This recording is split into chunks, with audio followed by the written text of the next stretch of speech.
Welcome back. You're still watching Business Morning on Channels Television, and today on the program our conversation is on the IMF consultation, IMF Article 4 consultation report on the Nigerian economy. And I've been having a conversation with an economist and the managing director of big consultancy services, Dr. Boniface Chizea. He's still here with me in the studio. Thank you so much, Dr. Chizea, for sticking around. Thank you, Harriet, for having me. But just before we went on that quick break to catch our breath, we're talking about the oil prices globally and how it's affecting us and the rest of it. Now, one of the suggestions that the report actually called for was a strong call to address oil theft and production losses, and advised that passing a sound petroleum industry bill with oversight and transparency provisions will actually help to mitigate this. What, in your opinion, is actually delaying the passage of the petroleum industry bill? Because it seems like it's been around, on the front burner, in the back burner, wherever for a very long time, and it just seems to always be there,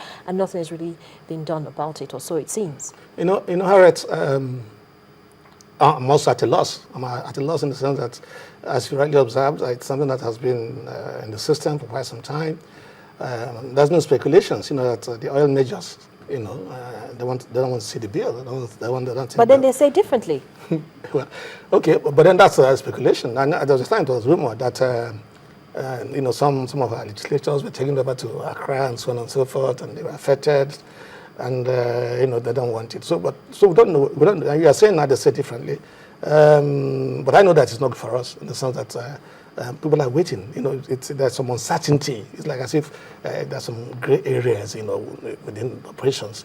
And so we have the oil finds we have. We're trying to explore. We're exploring them, but then it's affecting people coming in. They're saying, look, we're not going to put our money here except we can begin to see clearly what the policy environment, looks like. And so they're waiting. And so I wonder why. Why the delay? Okay, so now, Dr. Chizea, some grey areas have actually been highlighted that are contained in this report. And the grey areas have been highlighted by all the key players concerned. So why is it that these grey areas that have been highlighted, everybody who are concerned or who is supposed to be affected by this bill have not come to sit at the table to find out ways how they can address these grey areas, and so that it blurs the lines and makes everything very clear for everybody who is operating in that industry. And so it doesn't seem as if we're operating at a loss. It seems as though some people are getting more than some people ought to get, and then there's this serious disparity. Well, I would expect that there's a ministry that has responsibility for oil production in this country. So I would expect that our national NNPC, I should be in the forefront, and then should be the arrowhead that will help ensure that this thing goes through the system, and ensure that whatever it takes, that is done. Sometimes it takes something to get some of these. In this case, what is it going to take to get this done? Well, I expect that we should be asking this is Alison Madeke.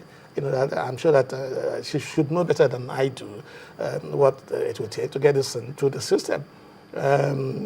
She's a Nigerian just as well as myself. So if it's something that's very important, and then she has to now maybe make sure that something is done. So that this is, like I said, it's very important for the oil industry. It's the goose that lays the golden egg. And so if you're looking at the future of the oil industry and you're saying that this is something that's going to affect the future, I'm saying that people are not investing anymore. So you have oil wells that are being exploited. And you still want us to now explore other, green areas and so see what, the Chad Basin and so we're talking about. And people are adopting a look, wait and see attitude. And then we know that really, in as much as you're saying, look, we don't like being the monocultural nature of this our economy. But then, even that which we have, we want to make sure that at least it's there for us, so that we'll continue to make sure that we tap on it for our various needs.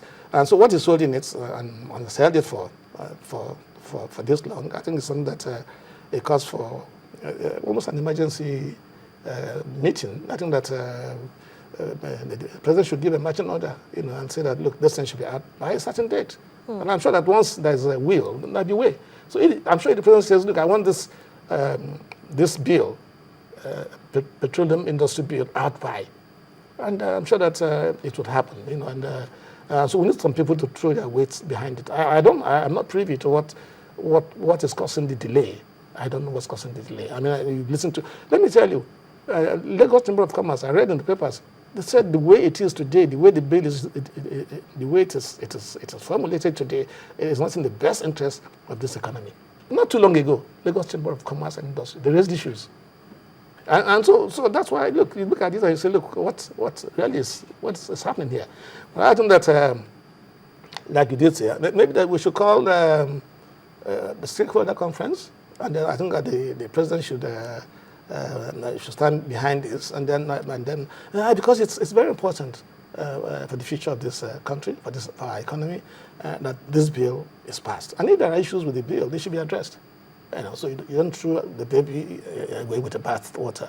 And so that's my take on this issue. We're still talking about some of the risks that were actually highlighted in that report. The IMF actually said lower oil prices, oil production losses, and the impact from the unwinding of unconventional monetary policies in advanced economies. Of course, we see that happening in the U.S. economy. They're slowly lowering their bond buying. Now it's about 65, and of course, by the end of this month, it's going to come down to 55. And so, with all of this that are coming up, of course, so we still have the domestic political and security risks. How do we begin to prepare ourselves against this shock? Because it's coming in too fast, and no form of it. It's not giving anybody any heads up. I think that let me say that this is not the best time for this to begin to happen, because let's face it, most things very soon, in fact, a few months down the line, it's already started. Everything about this in the economy is going to be focused on 2015, the elections. And so I'm sorry I have to say this, but I think that until after 2015,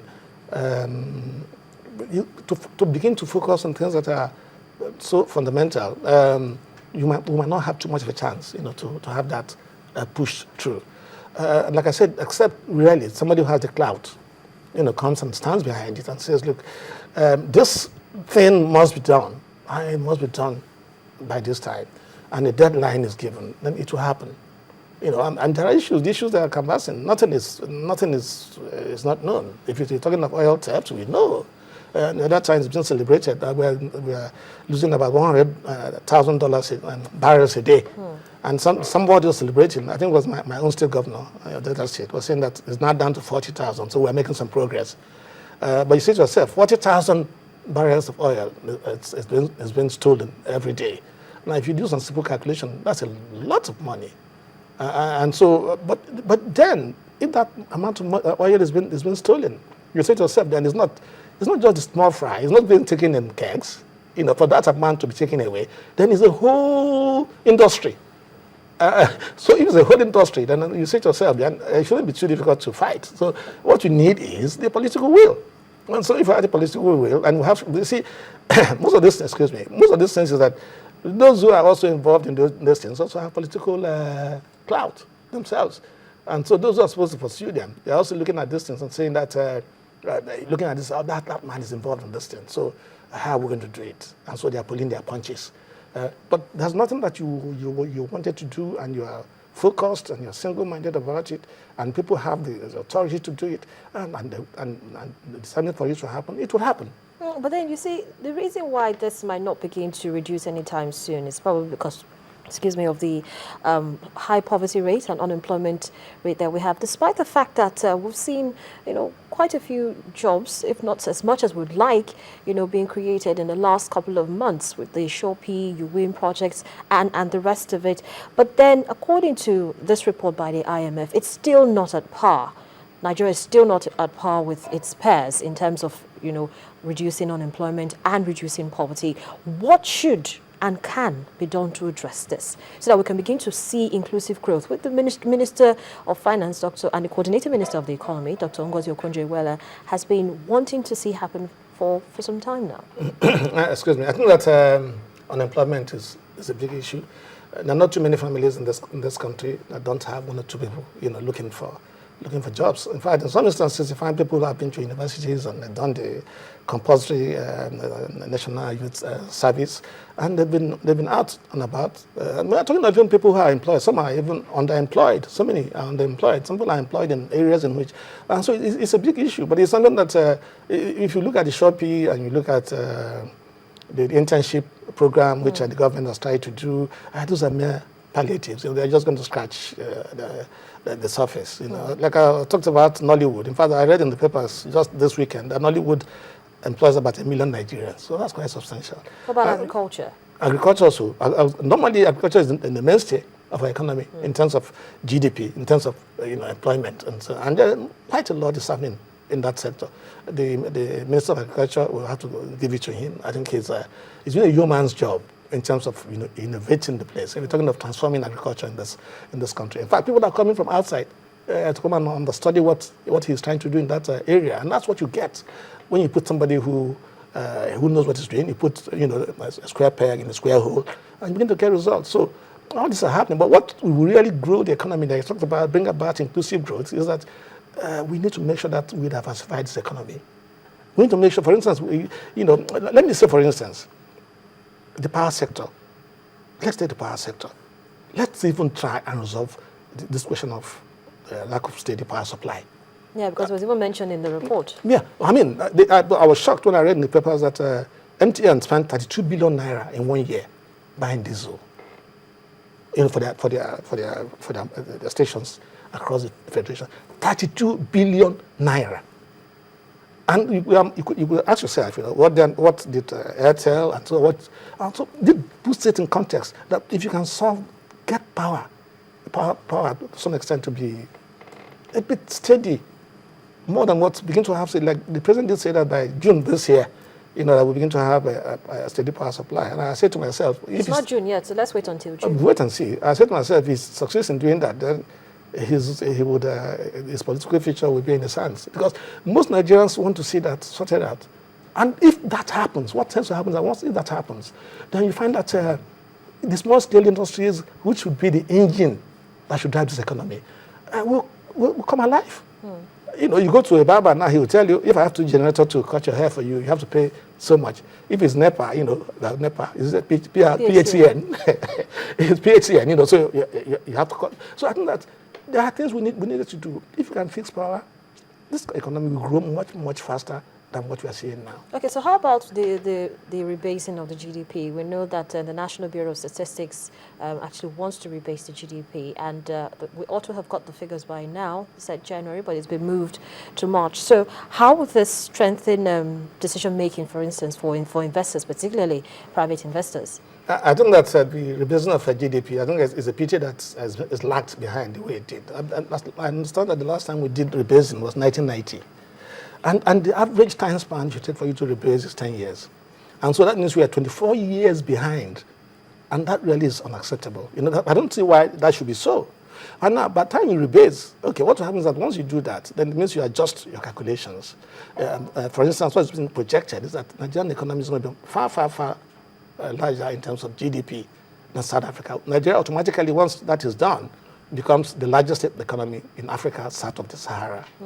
And so it has implications, and it's also good for us, because then what tends to happen is that people are going to talk about GDP per capita, GDP per population. Okay, we have a massive population. We're about 3 times South Africa. We're 170, about 50 something. Okay, so GDP per capita would not be what it is today. Okay, so we have an enhancement, and it will cut also on the other side, in the sense that there are other things like even the growth in economy which we calculate today. If you calculate your increase, if you have an increase and the base in which you are calculating your increase is relatively less, that rate of growth is going to be more.